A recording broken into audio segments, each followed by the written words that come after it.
खेलों के मैदान से आपको बताएं, वर्ल्ड बॉडी बिल्डिंग कोयटा के बिलाल ने भारतीय खिलाड़ी को शिकस्त देकर तलाई तमगा जीत लिया।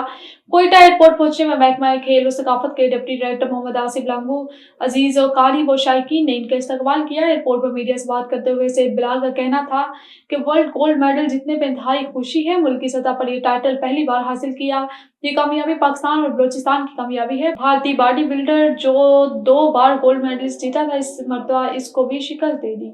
और आईसीसी ने भारतीय बोर्ड से पाकिस्तान आने की तहरीरी वजूहात मांग ली। जराये के मुताबिक पाकिस्तान क्रिकेट बोर्ड ने आईसीसी भारतीय खत की तहरीरी काफी मांगी थी, जबकि भारतीय क्रिकेट बोर्ड ने आईसीसी को पाकिस्तान न जाने के बारे में जुबानी आगाह किया था। जराये का बताना है कि अब आईसीसी ने भारतीय क्रिकेट बोर्ड को तहरीरी वजूहात बयान करने का कहा है। पाकिस्तान तहरीरी वजूहात मिलने पर इनके हक में ठोस शवाहिद मांग सकता है। और दूसरा T20 पाकिस्तान और ऑस्ट्रेलिया की टीमें आज सिडनी में टकराएंगी। दौरा ऑस्ट्रेलिया के दौरान शाहीनों के पास सीरीज बचाने का आखिरी मौका है।